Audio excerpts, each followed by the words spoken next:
Bakının Xətai rayonunda 36 yaşlı Kənan əylənmək məqsədi ilə əxlaqsız qadın zənn edib evinə gətirdiyi şəxsin kişi olduğunu öyrənir. Qapalı qapılar arxasında yaşanan çarpışma və endirilən zərbələr isə Bakıda şok effekti yaradır. Gəlin hadisələrin daxili üzünə baxmaq üçün biraz geriyə 2020-ci ilin iyun gecəsinə qayıdaq. Kirayədə qalan qapı pəncərə ustası Kənan Abdurrahmanov həmin gecə yeyib içdikdən sonra əylənmək fikrinə düşür. Taksi ilə Neftçilər metro stansiyasının yaxınlığına gələrək yol kənarında dayanan, uzun saçlı və qadın geyimli Boran Məmmədovu yüngül həyat tərzi keçirən bir qadın zənnidir.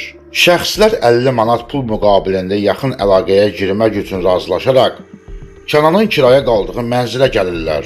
Evdə yarım saata yaxın söhbət etdikdən sonra Kənan qarşısındakı şəxsdən soyunmasını tələb edir.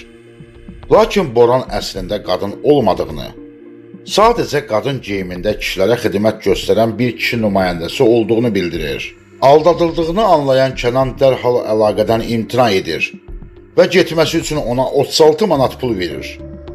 Lakin vaxtının boşa getdiyini iddia edən Boran tabi olmayaraq 100 manat tələb edir və tərəflər arasında mübahisə alovlanır. Mübahisə zamanı Boran Kənanı yerə yıxır. Ardınca isə onun üzərinə hücum edir. Lakin Kənan Boranı yerə yıxa bilir. Bu an Kənanın gözünü qisas hissi bürüyür. Boran can havalı ilə qapını açıb blokun çıxışına, küçəyə doğru qaçmağa başlayır. Lakin Kənan ona çatıb Boranın həyatına son qoyur. Gecə saatları olmasına baxmayaraq, səs-küyə qonşu pəncərəyə çıxır və dərhal 102 xidmətinə zəng vurur.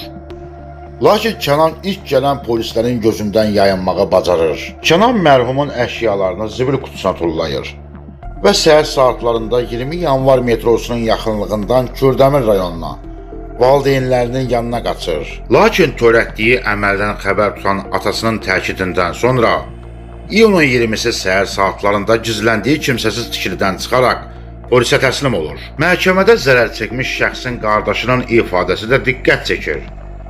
O qardaşının uzun müddətdir bu yolu seçdiyini, hətta qadın paltarında küçədə müştəri gözlədiyini şəxsən gördüyünü və bu səbəbdən onunla əlaqəni tamamilə kəsdiyini etiraf edir. Kənan isə etdiyi əməldən son dərəcə peşman olduğunu bildirir. Məhkəmənin hökmü ilə Kənan 10 il 6 ay müddətinə azadlıqdan məhrum edilir. Hörmətli izləyicilər, fikirlərinizi şərhlərdə yazın. Videonu bəyənməyi və kanala abunə olmağı unutmayın. Salamat qalın.